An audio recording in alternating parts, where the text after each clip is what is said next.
Da tribuna da Câmara, o deputado federal Paulo Eduardo Martins defendeu a liberdade de expressão, inclusive dos profissionais de imprensa. O deputado lembrou que no Dia da Liberdade de Imprensa há muita defesa da velha imprensa, mas é necessário lembrar das pessoas que, na realidade atual, são comunicadores sem terem vínculos com os veículos da velha imprensa. O deputado apontou que há pessoas e sites com alcance maior do que o de veículos da velha imprensa e questionou: esse indivíduo vai ter a mesma proteção que um veículo de imprensa?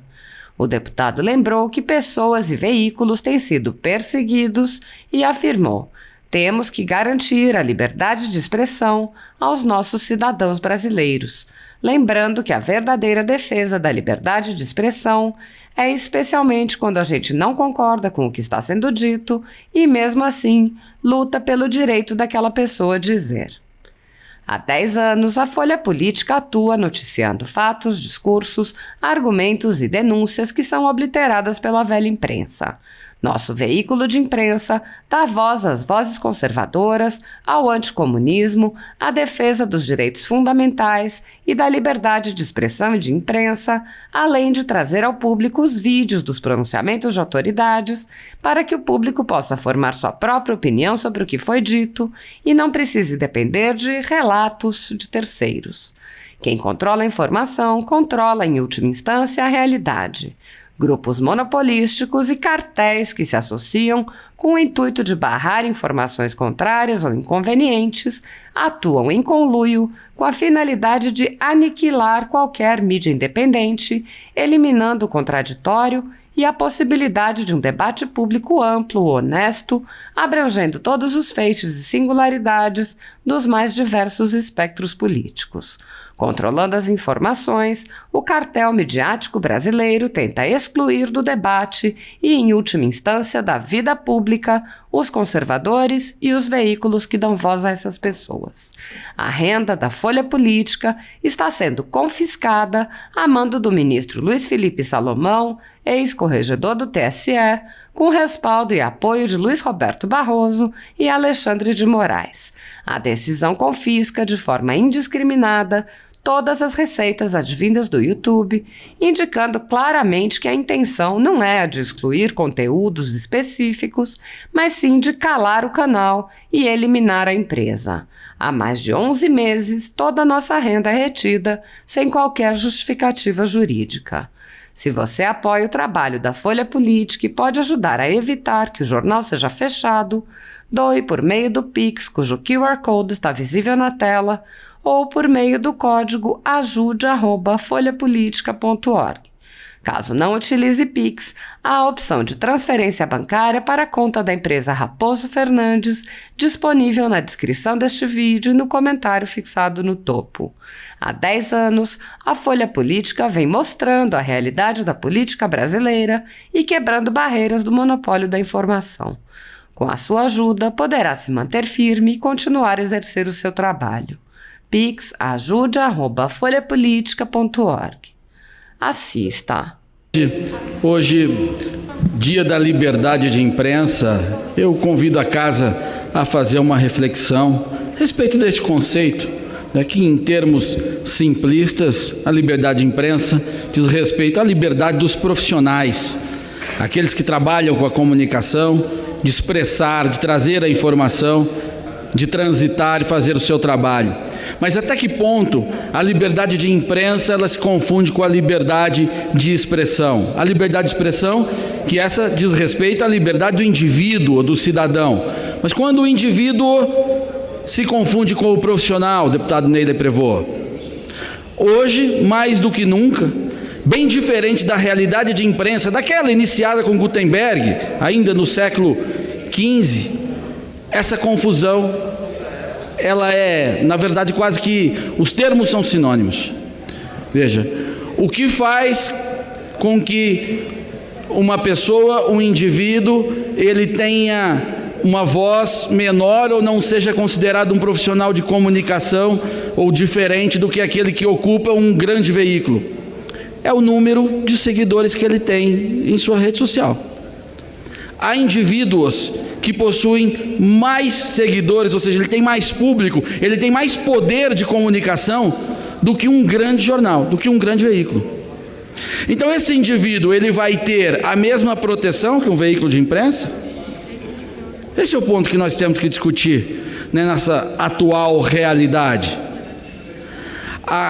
O trabalho de imprensa, reconhecido como imprensa, não pode se resumir àquele conceito ainda oriundo de Gutenberg, mas hoje nós temos a realidade de Zuckerberg, e temos que proteger as pessoas, inclusive destes Zuckerbergs da vida, de sua sanha autoritária, que tendem a controlar a informação com seus juízes sem rosto, sem nome, que determinam o que pode ser publicado e o que não pode ser publicado, prejudicando o direito de expressão e também até, num conceito mais amplo, de liberdade de imprensa desses indivíduos que acabam com sua capacidade, com sua competência, agregando público e criando o seu próprio veículo de imprensa, uma quase imprensa, mas que tem sim o direito de exercer esse trabalho. E nós não vemos esta garantia acontecer, vemos muito pelo contrário, presidente. Vemos inclusive blogueiros, administradores de páginas sofrendo processos,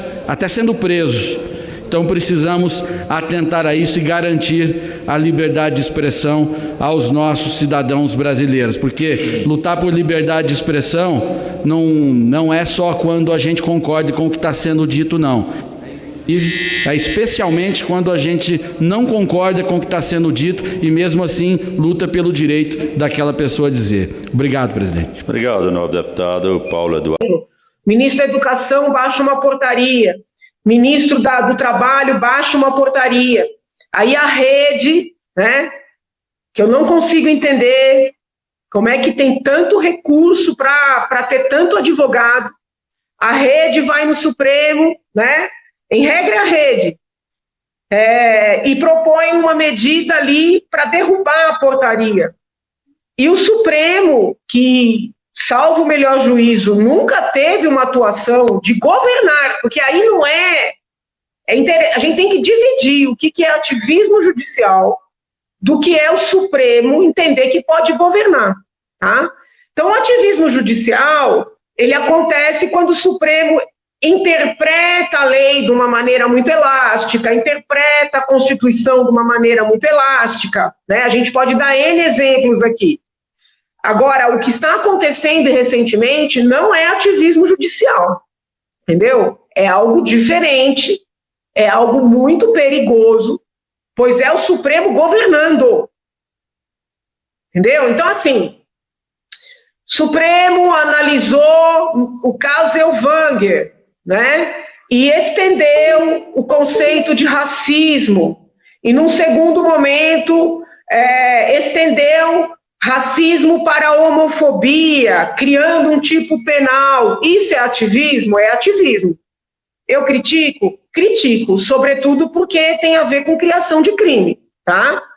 O Supremo está analisando ali uma ação do PSOL para, eventualmente, legalizar o aborto e ter como um procedimento realizado no SUS, né? Isso é ativismo?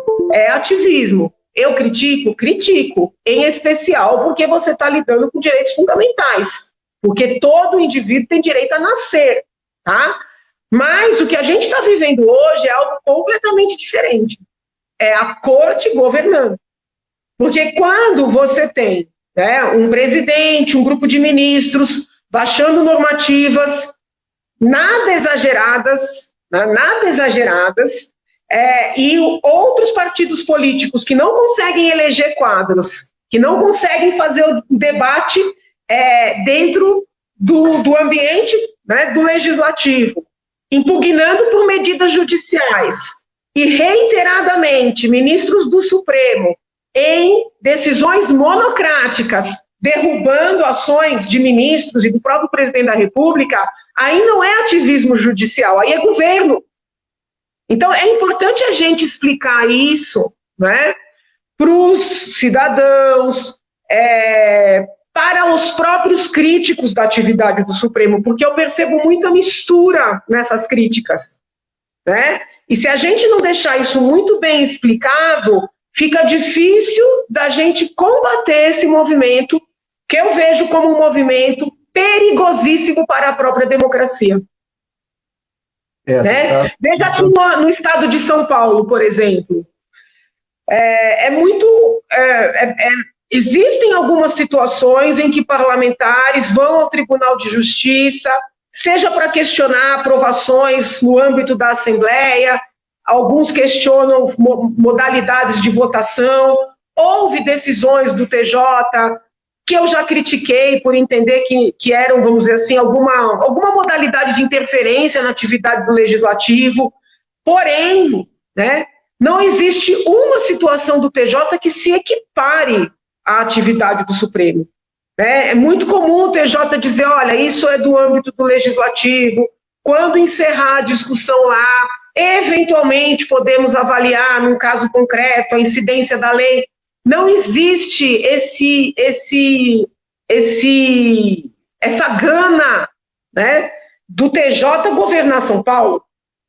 Quantas vezes a oposição questionou um ato de um governador aqui de São Paulo, situações que eu mesma, vamos dizer assim, era contrária à decisão do governador. Como sou, né? Sou muito crítica às muitas decisões que o João Dória tomou aí ao longo do seu mandato, e o Rodrigo Garcia vem seguindo igual, né?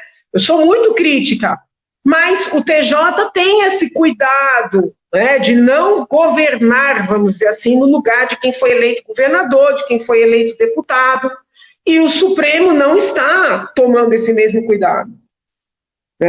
Penso eu que isso esteja acontecendo por ser um governo de direita, um governo Bolsonaro, né, e é muito evidente que o Bolsonaro é persona não grata ali dos ministros. Porque não aconteceu isso no governo Temer, não aconteceu isso no governo Dilma, não aconteceu isso no governo Lula, né? E eu acredito, obviamente, que se eventualmente o ex-presidente vier a ser eleito, que não é impossível, é bom que os direitistas estejam conscientes disso, que se o ex-presidente Lula for eleito, o Supremo não vai proceder dessa forma. Eu acredito que isso não vai acontecer. Então, a gente tem que olhar para o que está acontecendo no país, né? Não tem precedentes, não tem precedentes.